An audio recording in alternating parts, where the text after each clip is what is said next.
go. Alright guys, welcome back again to my channel. As you can see, as I promised, I hope you hear it because the music is so loud. I hope you can listen to me. Anyway, today is the last day of Maslenitsa, which is a Russian carnival. And on my shoulder you can see the doll, or that's more like a scarecrow, that is going to be burned at the end of the celebration. It represents actually the winter, because the winter is going to finish, so they are going to burn it later. There will be some dancing now, some traditional dancing. The music that now you listen is a traditional Russian music, and they are dancing also some kind of traditional dances. Later there will be some other situation when you can perceive, you can feel the Russian atmosphere, the old Slavic atmosphere of this celebration. So stay tuned. We are going to, I'm going to share for you some of this dancing, and see you later. So here we are. I'm going just to talk over to avoid problems with copyright, because there are some music covered by copyright. And I'm gonna tell you something about this celebration. So partially I read stuff from Wikipedia, and partially I tell something by myself. So according, like I wrote to also in the description, this celebration, it's probably the oldest celebration, oldest Slavic celebration, and this tradition it takes origin in a pagan tradition. So before the Christianity came to Slavs and absorbed them. So in Slavic mythology, Maslenitsa is a sun festival personified by the ancient god Volos, and the celebration of the imminent end of the winter, as I told you at the beginning of the video. So, but now in the Christian tradition, Maslenitsa is the last week before the onset of Great Lent, because of the Easter, of course. So during the week of Maslenitsa, meat is already forbidden to Orthodox Christians, and it's the last week during which eggs, milk, cheese, and other dairy products are permitted, linked to its name of Cheese Fair Week or Crepe Week. The most characteristic food of Maslenitsa is blini, thin pancakes or crepe, in French language is crepe.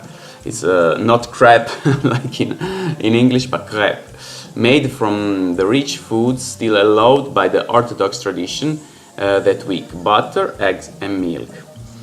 Since Lent excludes parties, secular music, dancing, and other distraction from spiritual life, Maslenitsa represents the last chance to take part in the social activities that are not appropriated during the more prayerful, sober, and introspecting Lenten season.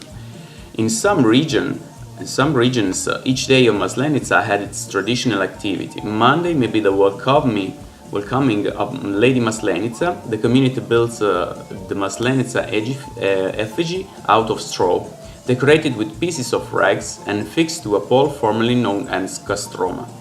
It is a parade around, and the first pancakes may be made offered to the poor. On Tuesday, young men might search for a fiancé to marry after Lent. On Wednesday, sons-in-law may visit their mother-in-law, who have prepared pancakes and invited other guests for a party. Thursday may be devoted to outdoor activity.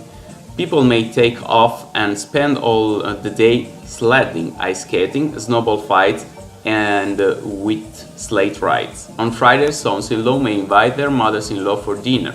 Saturday may be a gathering of a young wife with her sister-in-law to work on a good relationship. So this is basically how it works on this week. And as for tradition, we have blini, because usually blini and chai, tea, right?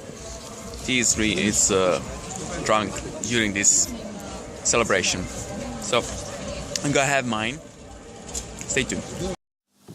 So again, here we are with other dances, traditional dancings, and I'm going to tell you something more about this celebration. So the last day, so Sunday, the last day of Cheese Fair Week, is called Forgiveness Sunday.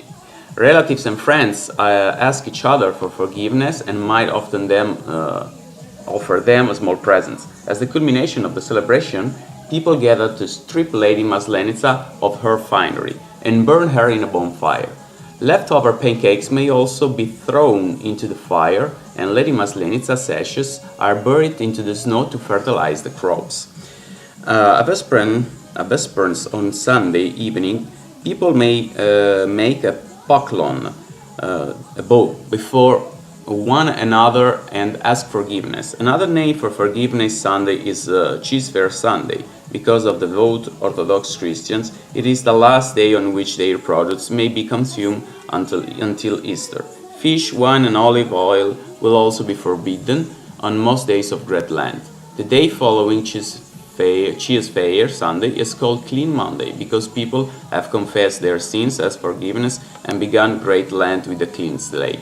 So as you can see, there is this kind overcome Christianity to some older tradition that has maybe less feature during it, but to me more important. But it's in many other situations, many other culture, not only Slavic but also our European and American Christianity took over many older tradition. Like for example, the biggest one that comes in my mind is like Christmas. Our Christmas, let's say Christian, Catholic, Protestant is the same. We have on 25 of December. In Orthodox it's the 6th of January. So, but 25 of December was an ancient pagan celebration, which is called Sol Invictus. So it celebrates the new sun, because it's going to rise again after it. And so this is the last part of the celebration. As you can see, girls are going to burn the doll, this let's call it a scarecrow, Lady Maslenitsa. And basically here we have the end of the celebration. All the people, just as you can see, are around the fire, and they just see how it burns. And this is the last part of the day. So I hope you enjoy this cultural stuff. There will be some other, I hope, in the future. As usual, don't forget to subscribe, and see you next time. Okay, bye bye.